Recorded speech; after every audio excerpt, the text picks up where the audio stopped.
Assalamualaikum warahmatullahi wabarakatuh.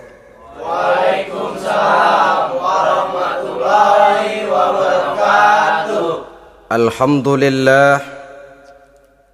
Alhamdulillahillazi anzala al-Qur'an hudan linnasi wa bayyinatin minal huda wal furqan. Wassalatu wassalamu ala ashrafil anam wa ala alihi wa ashabihil kiram, amma ba'du. Saudara-saudara kaum muslimin rahimakumullah, setiap penganut agama di dunia ini mempunyai sesuatu kitab yang dianggapnya sebagai kitab suci. Orang Hindu punya kitab Weda,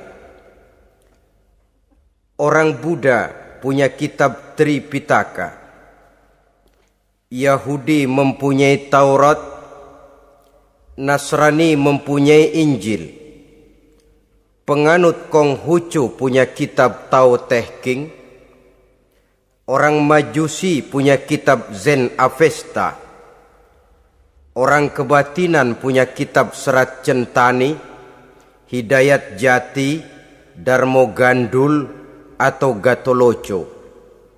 Sementara kita umat Islam oleh Allah diberikan Al-Quranul Karim.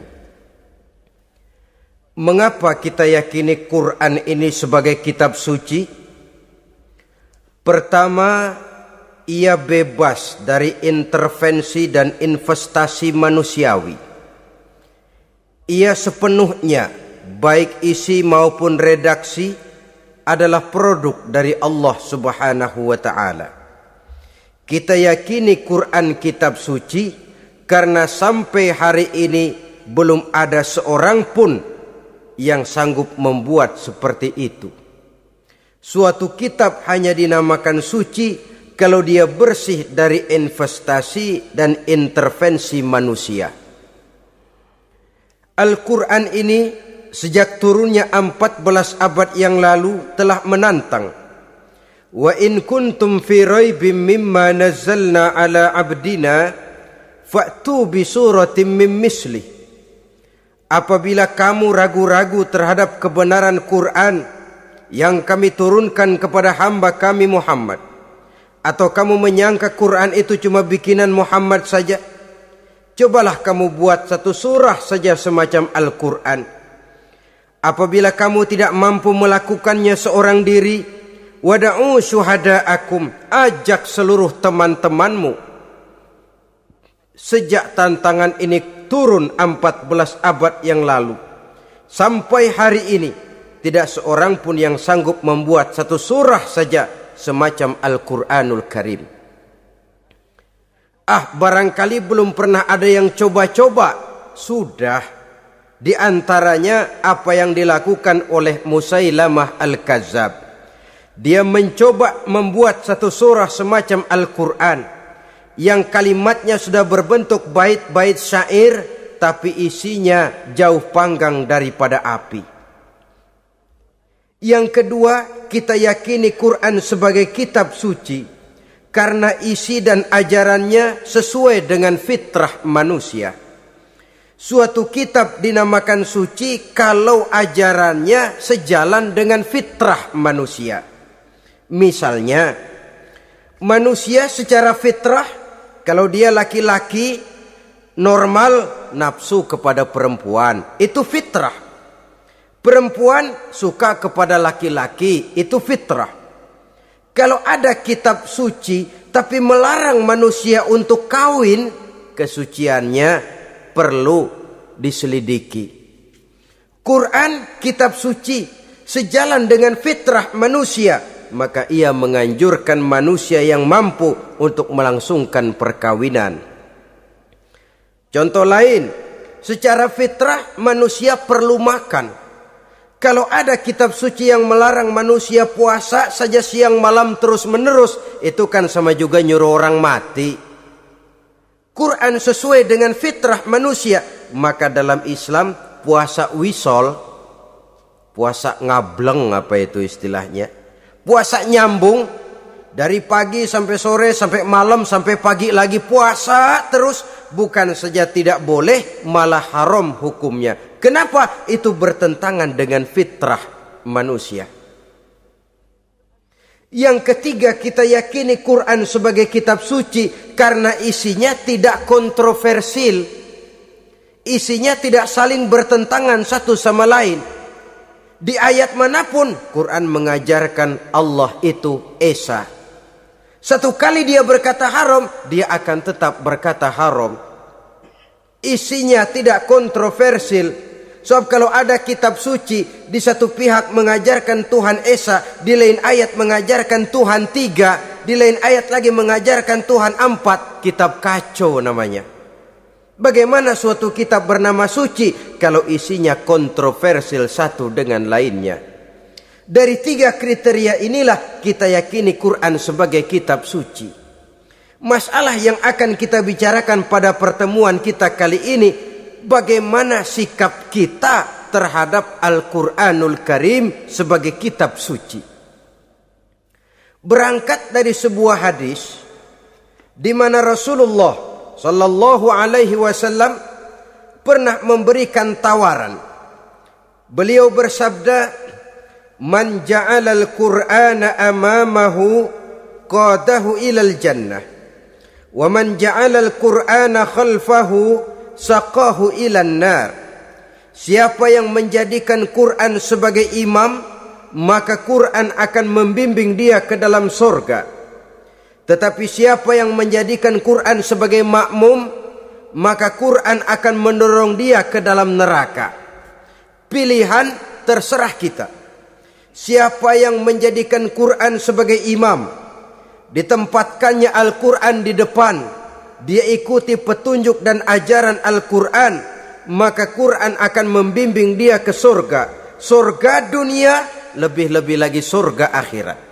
Tetapi sebaliknya, siapa yang menempatkan Quran di belakangnya, dia belakangi Al-Quran, dia belakangi perintah dan ajaran-ajaran Al-Quran, dia perturutkan hawa nafsunya dalam kehidupan ini, maka Quran akan mendorong dia ke dalam neraka. Ya, neraka dunia, lebih-lebih lagi neraka akhirat. Pilihan terserah kita.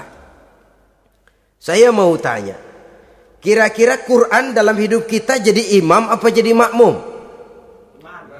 Imam apa makmum? Kalau Quran jadi imam, artinya kita umat Islam jadi makmum. Resiko dan logika tentu. Makmum harus ngikuti imam. Imam takbir, makmum takbir. Imam ruku, makmum ruku. Imam sujud, makmum sujud. Imam tahiyat, makmum tahiyat. Itu namanya Quran jadi imam, kita jadi makmum. Artinya dalam terjemahannya pada kehidupan, kalau merah kata Quran, merah kita kata. Hijau kata Quran, hijau kita bilang. Ke barat kata Quran, ke barat kita pergi. Ke timur kata Quran, ke timur kita berangkat. Halal kata Quran, halal kata kita. Haram kata Quran, haram kita bilang. Itu Quran imam, kita makmum.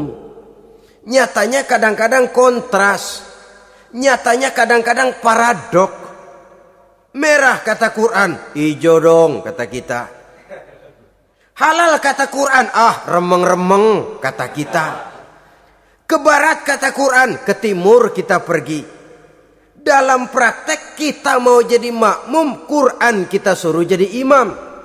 Kita sesuaikan Quran dengan selera kita. Mana-mana ayat yang menguntungkan, mana ayat yang sesuai dengan mau kita, itu yang kita baca kuat-kuat. Itu yang kita canangkan ke tengah masyarakat ramai. Tapi manakala Quran itu bertentangan dengan nafsu kita, bertentangan dengan gaya dan kepribadian kita, kita umpetin itu Quran. Kalau kita cuma umpetin lumayan, kadang-kadang kita tuduh Quran ketinggalan zaman. Kita anggap Quran tidak relevan lagi dengan situasi dan kondisi. Kalau sudah begitu, sudah menyeberang terlalu jauh namanya. Saudara-saudara kaum muslimin rahimakumullah. Inilah makna hadis Nabi yang diriwayatkan dari Imam Ali bin Abi Thalib, bersabda Rasul, "Man qara'al Qur'ana fastazharahu fa ahalla halalahu wa harrama haramahu adkhalahul jannah." Barang siapa yang membaca Al-Quran lalu memperhatikannya, kemudian menghalalkan yang halal dan mengharamkan yang haram, maka Allah akan memasukkan orang itu ke dalam surga, ya surga dunia, ya surga akhirat. Apabila kita renungi hadis ini, maka untuk berimam kepada Al-Quran ada 3 jalan utama yang harus kita laksanakan. Pertama, dari kalimat man qara'al Qur'an, barang siapa yang membaca Al-Quran. Ini artinya siapa yang ingin menjadikan Quran sebagai imam di dalam kehidupan, jalan pertama yang harus ditempuhnya menanamkan kegemaran membaca Al-Quranul Karim. Al-Quran gharibun fima baina qaumin la yaqra'una. Quran akan jadi asing, Quran akan jadi aneh kalau terletak di tengah rumah orang Islam yang tidak suka membaca Al-Quranul Karim. Jadi langkah pertama, tanamkan kegemaran membaca Al-Quran. Saya tidak menyalahkan kalau remaja kita gandrung kepada Stevie Wonder. Baik kalau mereka senang kepada suara emasnya Michael Jackson atau suaranya Madonna. Tapi kalau sampai harus mengalahkan kecintaan mereka kepada membaca Al-Quran, ini ironi. Sebagai orang tua, kalau anak-anak kita buta huruf Latin, katanya menghambat pembangunan. Bahkan pemerintah saja menggalakkan bebas 3B itu. Buta aksara diantaranya, supaya rakyat bisa membaca huruf Latin. Kalau anak-anak kita buta huruf Latin, katanya menghambat pembangunan. Bagaimana kalau anak-anak kita buta huruf Quran?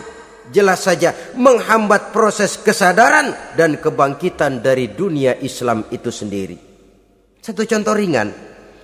Dulu sebelum pembangunan merata, listrik belum lagi masuk desa, kampung gelap, rumah pakai lampu minyak. Kalau kita masuk kampung, terasa banyak orang Islam. Kenapa? Di rumah sebelah sana kita dengar anak muda sedang latihan baca rawi, sebelah sini ibu-ibu sedang selawatan, di rumah sana remaja sedang baca Quran. Pembangunan maju, listrik masuk desa, alhamdulillah. Tapi apa yang kemudian terjadi? Proses pergeseran nilai. Setelah listrik masuk desa, radio main kenceng-kencengan, televisi main gede-gedean, baca Quran sudah barang aneh, langka. Tengoklah sekarang kalau kita masuk kampung, ada yang remaja sedang baca Quran, rasanya kok aneh, nggak umum. Sesuatu yang baik malah menjadi nilai-nilai keanehan. Saudara-saudara kaum muslimin rahimakumullah, tanamkan kegemaran membaca. Dalam satu hadis Nabi pesan, nawiru buyutakum bitilawatil Quran, sinari rumah tanggamu dengan bacaan Quran. Sebab listrik ini cuma bisa menerangi gelap, tapi tidak akan sanggup menerangi hati manusia. Quran produk Allah, dibaca dalam segala keadaan, tepat dan pantas. Lihat saja, orang sedih baca Quran, terhibur. Orang gembira baca Quran, tidak lupa diri. Di rumah mewah ada yang baca Quran, bagus. Di gubuk reot di pinggir kali ada yang baca Quran, cocok. Orang kawin dibacakan Quran, bagus. Orang mati dibacakan Quran, tidak jelek. Dalam segala keadaan, in all season, bahasa kerennya, dia pantas dibaca. Saudara-saudara, bahkan orang sakit gigi pun kalau dengar baca Quran tidak marah. Coba lihat. Dia senang benar lagu Michael Jackson, tapi giliran sakit gigi, coba setelin lagu Michael Jackson, kalau nggak mencah-mencah. Kamu gila apa nggak tahu saya lagi sakit gigi, tapi coba bacakan Quran. Dia pasti tidak marah. Begitu besar daya pengaruhnya. Bahkan Abu Jahal sama Abu Lahab pernah rapat. Kata Abu Jahal sama Abu Lahab, Mas Lahab, gini loh mas. Kenapa? Ini saya pikir-pikir salah satu yang menyebabkan kenapa saudara kita banyak ikut ajaran Muhammad. Mereka kalau sudah dengar bacaan Quran terpesona. Jadi kita blokir saja. Caranya gimana? Kasih pengumuman kepada Quraisy, jangan sekali-kali mau dengerin Muhammad baca Quran. Kamu juga jangan. Dan kamu, saya pun begitu. Mari kita janji, tidak mau dengar bacaan Quran. Salaman, pulang ke rumah masing-masing. Dapat 1 hari tahan, 2 hari bertahan, 3 hari, seminggu ke atas, Abu Jahal mulai ada semacam rindu, kangen, pengen dengar ayat Quran.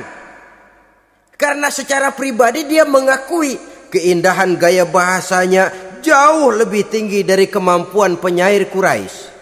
Isi ajarannya sangat dalam dan menyentuh segi-segi kehidupan manusia. Gak tahan Abu Jahal, kayak dikilikin hatinya. Keluar rumah mindik-mindik, ngumpet-ngumpet, ngempet di rumah Nabi, pengen dengar Nabi baca Quran.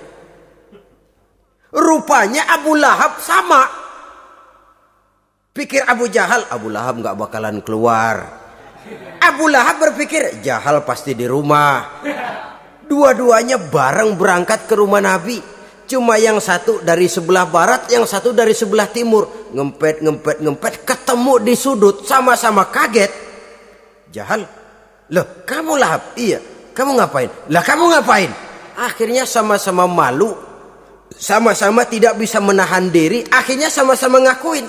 Bagaimanapun kita harus akui bahwa Al-Quran ini mengandung daya pesona yang sangat luar biasa. Itu dari segi bacaan.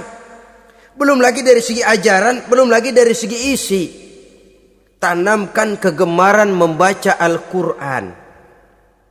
Sampai-sampai Nabi katakan, Innal lazi laisa fi jawfihi syai'um minal Quran kal baitil kharib. Orang yang dari tenggorokannya belum pernah keluar ayat Quran barang sepotong pun, belum pernah ngaji barang seayat pun, itu orang kata Nabi kal baitil kharib, kayak rumah kosong. Rumah kan kalau kosong biar bagus, mewah, besar, perabotannya lengkap. Kalau kosong angker, setan kuntilanak memedi, betah benar di situ. Saudara-saudara kaum muslimin rahimakumullah.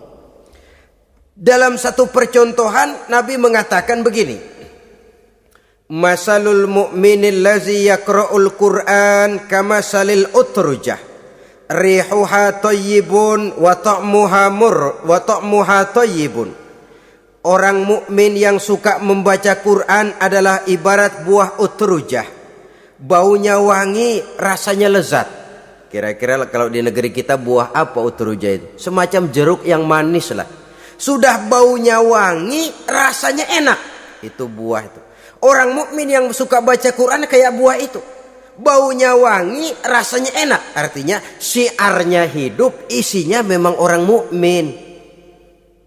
Sebaliknya, wa masalul mu'minil lazi la yaqra'ul Qur'an kamasalit tamrah la rihalaha wa ta'muha hulwun.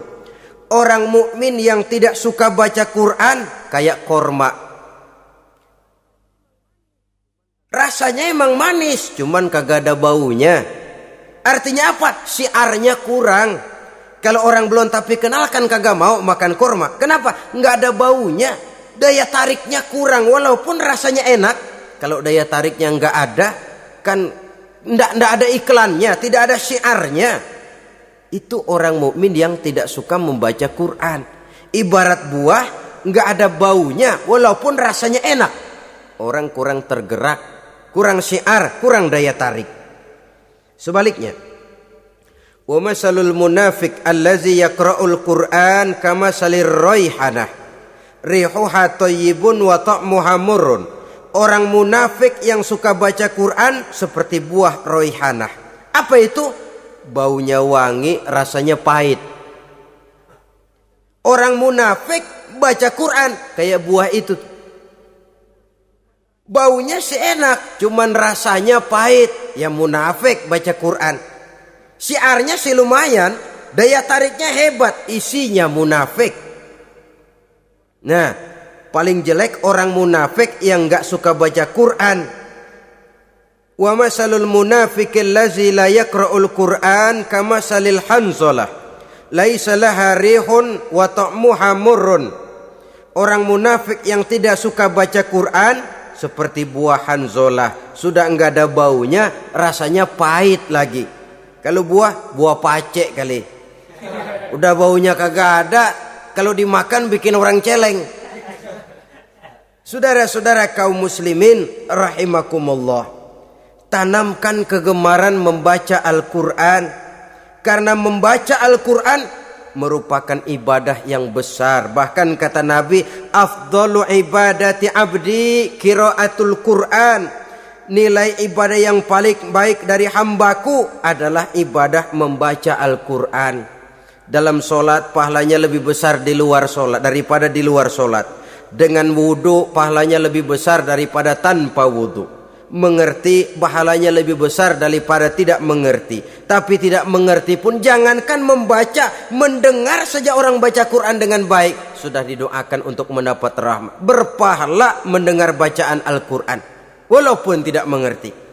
Apalagi membaca sendiri, apalagi mengerti apa yang kita baca, tentu pahala itu akan jauh lebih besar. Ini yang pertama, tanamkan kegemaran membaca Al-Quranul Karim. Yang kedua, dalam hadis tadi, fastazharahu, man qara'al Qur'ana fastazharahu. Siapa yang membaca Al-Quran kemudian memperhatikannya. Jadi kalau kita mau berimam kepada Al-Quran, setelah menanamkan kegemaran membaca, yang kedua perhatikan, pahami isinya. Jangan seperti monyet pakai mahkota, ketawa girang, cengengesan, tapi dia tidak tahu arti kebesaran mahkota yang disandangnya itu.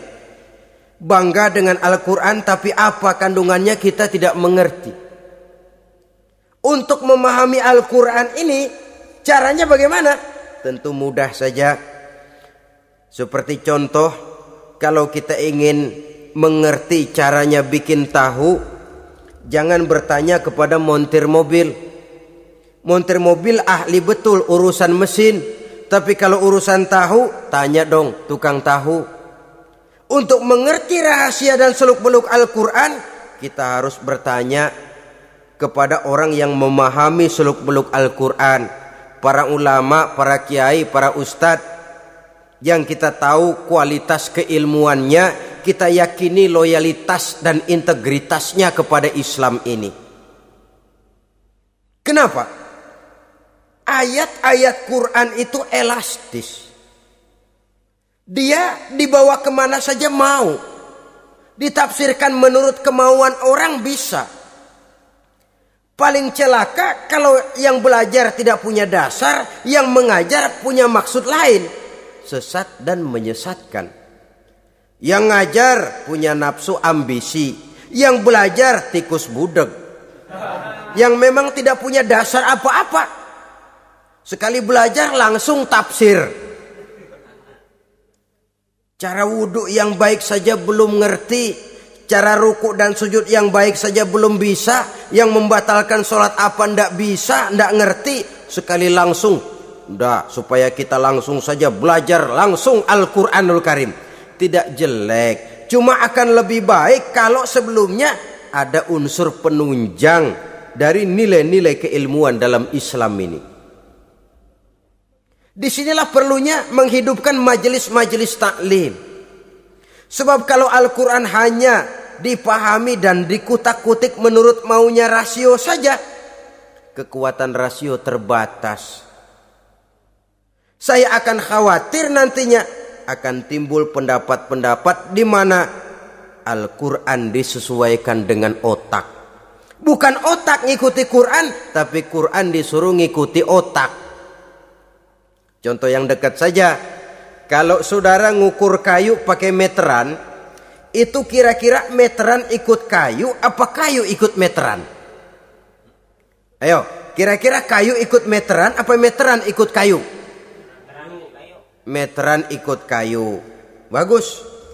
Kalau meteran ikut kayu, artinya nggak ada meteran benar di dunia ini. Kayunya kependekan, meterannya dipotong. Kan begitu toh? Meteran ikut kayu namanya. Bukan meteran ikut kayu, tapi kayu yang harus ikut meteran. Otak harus ikut wahyu. Jangan wahyu disuruh ikut otak. Manusia ikut Quran, jangan Quran disuruh ikut manusia. Dan kaum orientalis, ya, orang barat di luar Islam yang mendalami, mempelajari Islam dengan tujuan mencari kelemahan Islam untuk menghantam umat Islam, itu sengaja mencari ayat-ayat yang mereka kumpulkan untuk menghantam umat Islam, supaya mereka meragukan Qur'annya untuk kemudian pada suatu saat meninggalkan Qur'an sama sekali. Timbullah pendapat ada ayat Quran yang sudah tidak sesuai lagi katanya dengan situasi dan kondisi.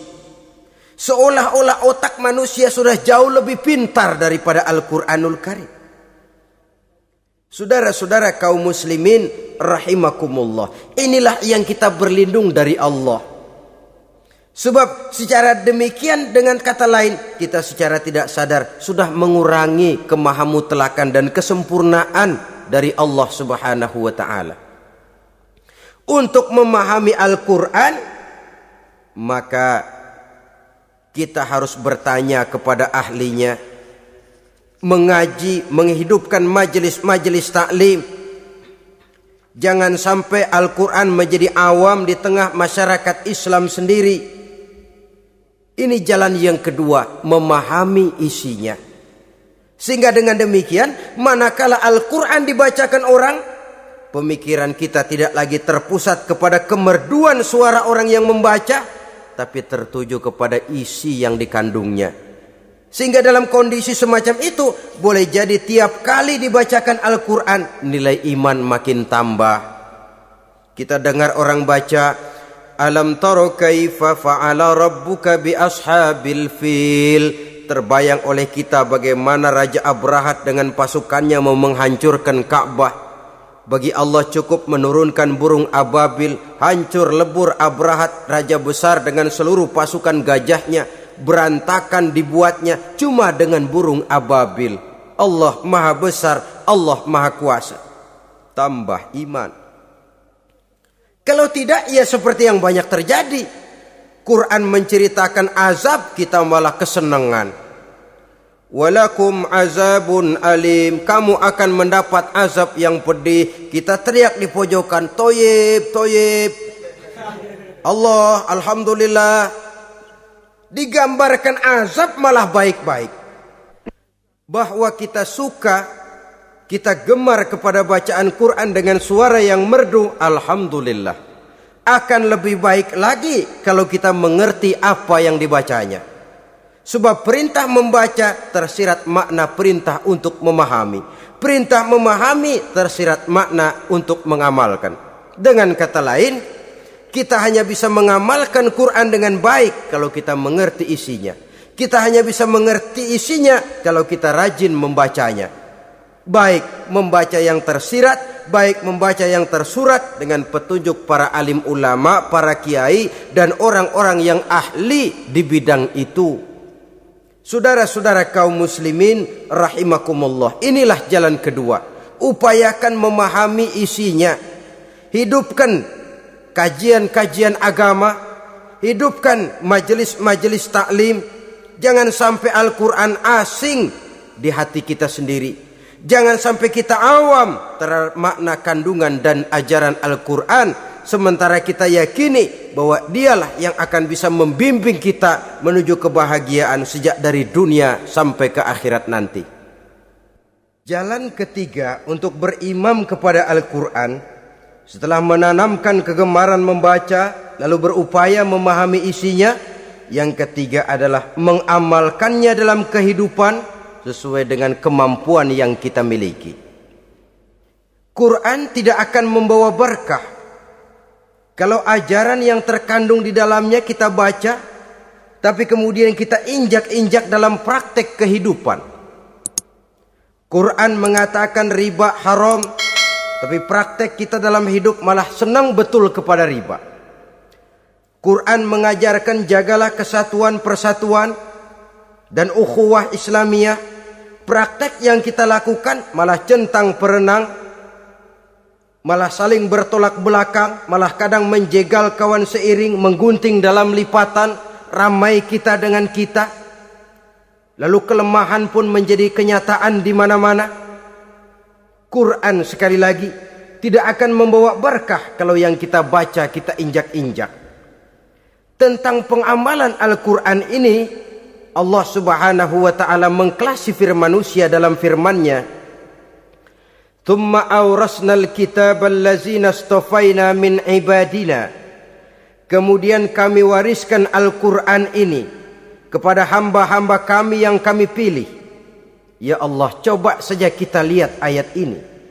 Quran kitab pilihan, diberikan kepada umat pilihan, yaitu kita-kita ini. Lalu bagaimana umat pilihan ini setelah menerima Al-Quran? Terbagi dalam 3 kelompok besar.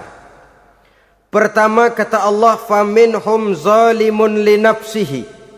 Di antara mereka ada yang setelah menerima Al-Quran kemudian zalim kepada dirinya sendiri. Artinya hanya mulutnya saja yang menerima Al-Quran, tapi perbuatannya menginjak-injak Al-Quran.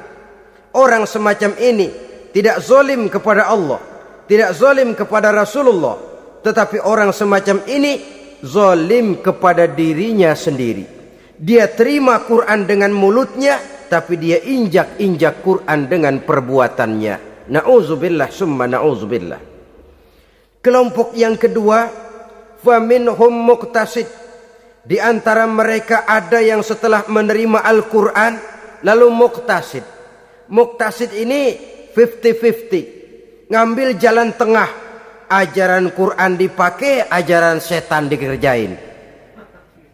Artinya juga perintah Quran oke, larangan Quran heeh.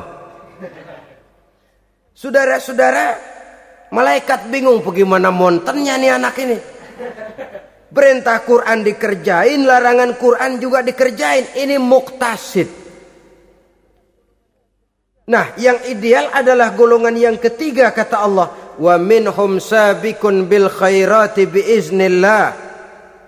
Di antara mereka ada lagi yang setelah menerima Al-Quran lalu berlomba-lomba melaksanakannya, berlomba-lomba mengamalkan kebaikan, dan itu hanya bisa terjadi biiznillah, dengan izin dari Allah. Hidayah, saudara-saudara. Berapa banyak orang yang mengerti Quran tapi hidupnya jauh dari cahaya Quran. Berapa banyak orang yang ahli Quran tapi cahaya Quran tidak menerangi kehidupannya. Berapa banyak orang yang ahli hukum tapi bikin bingung masyarakat dengan fatwanya. Saudara-saudara kaum muslimin, kenapa bisa terjadi? Itu tidak ada hidayah, tidak biiznillah, tidak ada izin dari Allah. Maka bisa membaca Quran, alhamdulillah. Bisa memahaminya, kita bersyukur kehadirat Allah. Lebih penting dari itu, kita mohon hidayah agar bisa mengamalkannya sesuai dengan kemampuan kita. Saudara-saudara kaum muslimin rahimakumullah, mana yang lebih banyak di zaman kita sekarang ini? Kita bisa analisa. Ada yang menerima Quran hanya dengan mulutnya saja. Kalau ditanya, Tuhanmu siapa? Allah. Kiblatmu mana? Ka'bah. Saudaramu siapa? Umat Islam. Kitab sucimu apa? Quran. Kamu bisa baca? Enggak. Ya, kalau cuma tidak bisa baca, barangkali kadang-kadang Quran saja pun tidak punya. Ini yang ironi, ini yang menyedihkan. Saudara-saudara kaum muslimin rahimakumullah, tanpa melaksanakan konsepsi Al-Quran di dalam kehidupan, maka kesenangan kita membacanya, pengertian kita tentang Al-Quran barangkali tidak akan bisa berbuat terlalu banyak di dalam kehidupan. Maka sekarang ini sudah ada terjemahan Quran dalam bahasa Indonesia, dalam bahasa daerah, dalam bahasa Inggris, Belanda, bahkan Jerman, yang masih harus terus dan selalu ditingkatkan terjemahan Quran di dalam kehidupan. Dengan kata lain, kita umat Islam menunggal dengan Quran kita. Jangan cuma jadi kebanggaan Islam tinggi, tidak ada yang lebih tinggi dari Islam. Quran kitab suci, tidak ada yang bisa menandinginya. Qurannya, tapi umatnya, kadang-kadang kita ini jauh panggang daripada api. Kita bersyukur musabaqah tilawatil Quran dihidupkan dengan biaya bermiliar rupiah, sejak dari tingkat kelurahan, kecamatan, wali kota, provinsi, sampai kepada tingkat nasional, untuk menanamkan kegemaran membaca Quran. Setelah itu hendaknya diadakan peningkatan dengan upaya memahaminya, sehingga pada suatu saat boleh kita adakan musabaqah pengamalan Quran. Hadiahnya sudah langsung dari Allah sendiri. Ini yang kita perlu berlomba mengamalkan ajaran Quran. Sabiqun bil khairat, berlomba mengamalkan ajaran-ajaran Al-Quranul Karim. Nah, oleh karena Al-Quran ini dalam bentuknya yang umum kadang-kadang hanya menjelaskan satu persoalan secara global, kita memerlukan tuntunan sunnah dari Rasulullah Shallallahu Alaihi Wasallam. Umpamanya, Quran hanya mengajarkan aqimis sholat, dirikan sholat. Caranya bagaimana? Tidak ada cara sholat dalam Quran. Dari mana kita tahu cara sholat? Dari sunnah. Itu sebabnya selain Al-Quran sebagai sumber utama, kita memerlukan sunnah. Bahwa sholat pakai takbiratul ihram di Quran tidak ada. Bahwa sholat pakai tahiyat dalam Quran tidak ada. Jadi kalau orang cuma Quran saja, tidak ada sunnah itu, ya bagaimana kita bisa sholat? Quran cuma mengatakan wa atimul hajja wal umrata lillah, laksanakan haji dan umrah karena Allah. Bagaimana manasik haji? Bagaimana cara sa'i? Bagaimana cara wukuf? Bagaimana cara melontar? Tidak ada dalam Quran. Yang memuat itu tidak lain sunnah. Untuk memahami Quran dan sunnah ini, kita memerlukan orang yang menguasai Quran dan sunnah. Oleh karena itu kita perlu petunjuk kepada para ulama. Itu sebabnya Quran sendiri mengatakan wa in tanaza'tum fi syai'in farudduhu ilallahi wa rasulih. Apabila kamu berbeda pendapat tentang suatu persoalan, kembalikan kepada Allah dan Rasulnya. Kembalikan kepada Allah artinya kembalikan kepada Quran. Kembalikan kepada Rasul maksudnya kembalikan kepada sunnah. Siapa yang mengerti Quran dan sunnah? Para ulama yang kualitas ilmunya kita yakini, loyalitas dan kredibilitas serta integritas keislamannya bisa menjadi panutan. Saudara-saudara kaum muslimin rahimakumullah. Dengan demikian, kalau orang berkata langsung saja memahami Quran, sekarang kan sudah banyak terjemahannya, tidak usah lewat ulama-ulamaan. Saya tidak mencela, cuma agak mengkhawatirkan kalau dia memahami Quran cuma sekedar lewat terjemahannya saja, sangat mungkin jadi dia bisa salah paham. Kita memerlukan bantuan sunnah, kita memerlukan petunjuk para ulama yang menguasai di bidang itu. Kembalikan kepada Quran dan sunnah artinya bertanya kepada orang yang memahami Quran dan sunnah. Loh, dengan begitu kan akan terjadi perbedaan pendapat. Perbedaan pendapat sesuatu yang halal sepanjang tidak menyebabkan kita berpecah belah. Halal berbeda pendapat, asal diletakkan pada proporsinya. Apalagi kalau perbedaan pendapat itu cuma masalah teknis, bukan masalah prinsip. Kenapa tidak pulang saja kepada tuntunan Quran? Lana a'maluna walakum a'malukum. Kami akan mengamalkan amalan yang kami yakini benarnya, saudara persilahkan mengamalkan amalan yang saudara yakini benarnya. Sama-sama punya alasan, sama-sama punya dalil. Tidak usah saling menyalahkan, tidak usah saling mengklaim merasa yang paling benar, orang lain salah semua. Kemukakan argumen, jangan sentimen. Harus dengan semangat mencari kebenaran, bukan untuk mencapai kemenangan. Kalau sentimen lebih penting dari argumen, kalau kemenangan lebih diutamakan dari mencari kebenaran, yang berlaku kadang-kadang gengsi. Kalau sudah gengsi, yang bicara emosi. Kalau sudah emosi, istilah kita di kampung, ngambek. Gedean ilmunya sama ambeknya. Kadang-kadang, dah saya kalau nggak jadi imam nggak mau sembahyang di situ.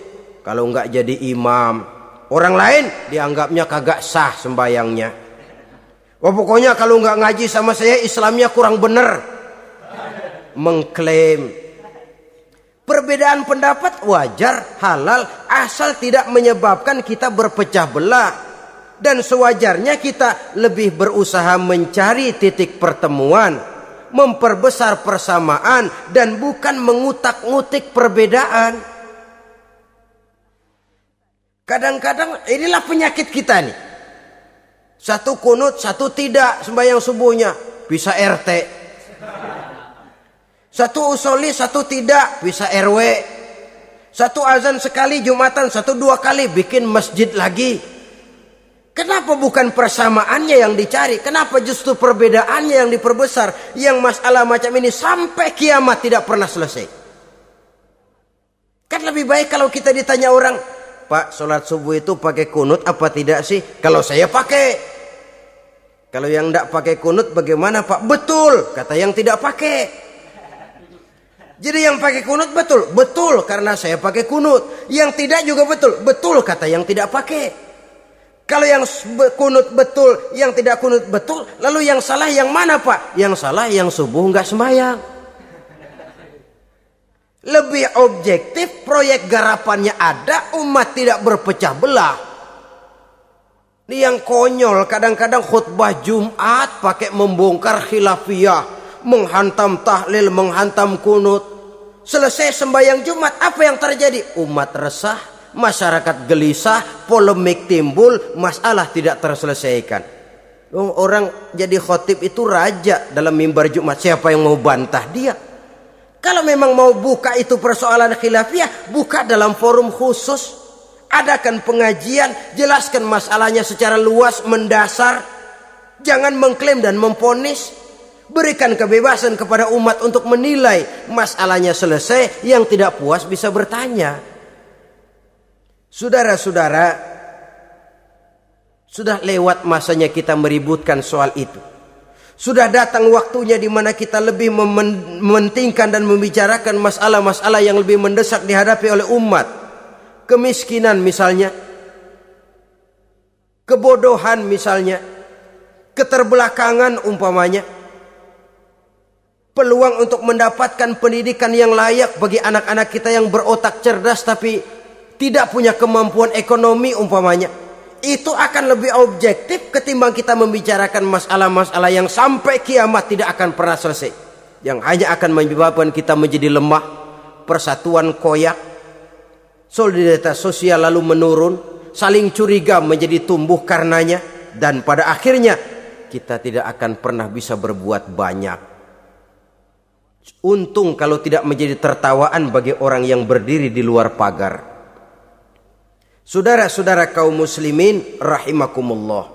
Sekali lagi, Al-Quran tidak akan membawa berkah kalau yang kita baca kita injak-injak. Oleh karenanya, untuk berimam kepada Quran ini, sekali lagi, pertama, tanamkan kegemaran membaca. Yang kedua, upayakan memahami isinya melalui bimbingan orang yang ahli bidang itu. Yang ketiga, amalkan sesuai dengan kemampuan. Sebab itu ada prinsip, kalau isi suatu hadis nampaknya bertentangan dengan otak, kesohihan hadis itu boleh diperiksa. Tapi kalau ayat Quran nampaknya bertentangan dengan otak, otaknya yang harus diperiksa. Jangan Qurannya lalu disesuaikan dengan otak. Sebab kalau kita sudah berani berteori, ada ayat Quran yang tidak sesuai dengan keadaan. Ayat yang mana? Yang ini. Tahun depan tambah lagi. Tahun depan tambah lagi. Makin lama makin habis Al-Quran itu.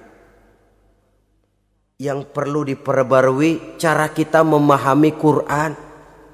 Bukan dengan mengemukakan teori ayat Quran kehilangan relevansi.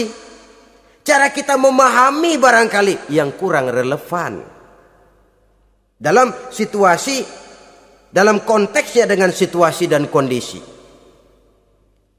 Jangan lupa, Al-Quran ini kan untuk semua umur. Dia bisa dipahami secara filosofis, dia bisa dipahami dengan kacamata orang awam. Tingkat kemampuan berpikir orang tidak semuanya sama. Kalau semua orang kita mau ajak berfilsafat, merenung dalam-dalam, menerawang tinggi-tinggi, ialah buat mereka yang terjangkau oleh perguruan tinggi.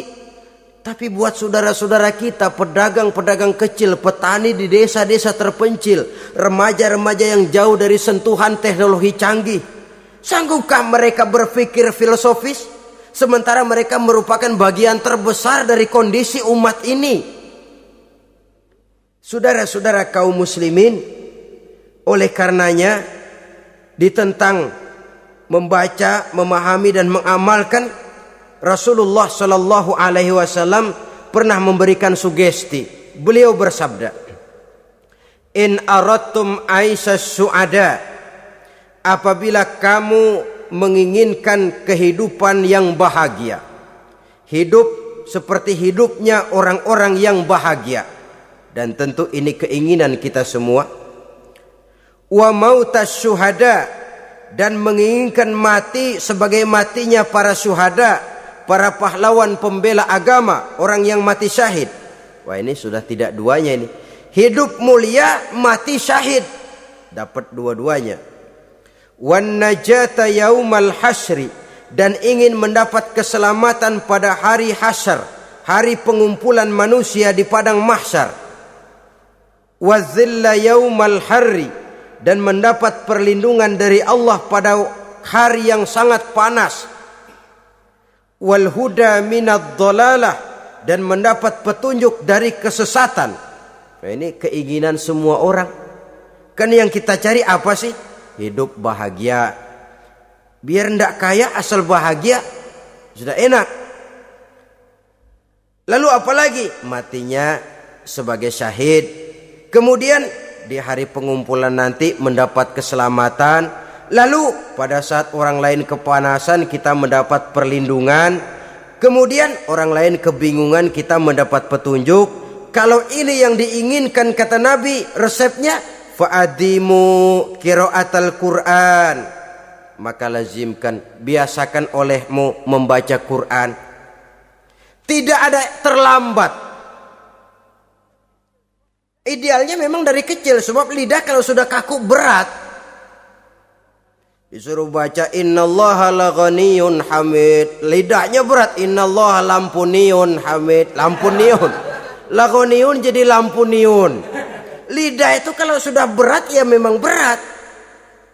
Disuruh baca ya bani Israel, lidahnya berat. Ya bini Siroil gitu. Jadi ya bini Siroil. Saudara-saudara, idealnya memang dibiasakan dari kecil supaya lidah itu ringan. Kalau tidak ada istilah terlambat. Saya malu pak, belajar alif-alifan udah gede. Ya jangan alif-alifan, alif beneran. Alif-alifan kapan bisanya? Alif beneran yang dipelajari. Tidak ada istilah terlambat, tidak ada istilah malu untuk belajar Al-Quran ini. Saudara-saudara kaum muslimin rahimakumullah, ini sugesti untuk menanamkan kegemaran membaca. Lalu sugesti untuk memahaminya, tentu banyak ayat, banyak hadis. Mengapa tidak diantara kamu sekelompok orang yang berangkat untuk memperdalam, memahami agama? Falaula nafaro min kulli firqatin minhum ta'ifatun liyatafaqahu fid din. Di tengah kelompok orang yang berangkat belajar teknologi canggih, di tengah grup orang yang mendalami ekonomi, di tengah kelompok orang yang membidangi hukum, di tengah kelompok orang yang sibuk meneliti ilmu-ilmu kedokteran, mengapa tidak ada kelompok orang yang secara takhasus liyatafaqahu fid din, mendalami agama ini, mendalami Quran ini? Harus ada. Lalu sugesti untuk mengamalkan Al-Quran kelihatan dari peringatan Allah yang kita bisa temukan pada surah Toha ayat 124 sampai dengan 127. Wa man a'rada an zikri, barang siapa yang berpaling dari peringatanku, kata Allah, barang siapa yang berpaling dari Al-Quran ini, dia terima Al-Quran, dia imani Quran, tapi dia berpaling dari ajarannya, dia injak-injak apa yang seharusnya dia amalkan, dia perturutkan hawa nafsunya, maka kata Allah, fa inna lahu ma'isyatan dhanka, dia akan diberikan satu penghidupan yang sempit. Inna lillahi wa inna ilaihi raji'un. Diberikan hidup yang sempit. Kalau hidup sudah terasa sempit, bagaimanapun luasnya rumah, sempit. Kalau hidup sudah terasa sempit, bagaimanapun banyaknya harta, sumpek. Kalau sudah hidup ini terasa sempit, bagaimanapun luasnya pergaulan, tidak ada tempat kita bertanya, melarikan persoalan, membagi rasa. Siapa yang berpaling dari Quran, dia akan diberikan penghidupan yang sempit. Bukan dagangnya tidak untung, bukan kerjanya tidak digaji, tapi kesempitan hati lebih bahaya loh dari kesempitan ekonomi. Itu di dunia. Di akhirat, wa nahsyuruhu yaumal qiyamati a'ma. Di akhirat nanti dia akan dikumpulkan oleh Allah dalam keadaan buta. Ya Allah, ya Rasul. Padahal ke akhirat kita baru tumben. Sekali ke akhirat buta. Masya Allah. Di tempat kita lahir saja, kalau tadinya kita melihat tahu-tahu menjadi buta, kita bingung. Padahal jalan sudah pernah kita lihat, arah sudah pernah kita tahu. Bagaimana di padang mahsyar nanti? Kemana jalan yang akan ditempuh? Kepada siapa kita hendak bertanya? Mana teman, mana istri, mana anak? Buta pula kita. Satu kesengsaraan yang merupakan puncak kesengsaraan. Dikala itu orang yang semacam tadi protes. Rabbi, lima hasyartani a'ma wa qad kuntu basira. Wahai Allah, kenapa hari ini saya dikumpulkan dalam keadaan buta? Padahal ketika di dunia dulu saya melihat, saya menyaksikan gunung yang menjulang tinggi ke angkasa. Saya melihat lautan yang luas terhampar biru membentang. Saya saksikan tanah sawah luas menguning. Saya saksikan keindahan alam. Di dunia saya melihat Allah.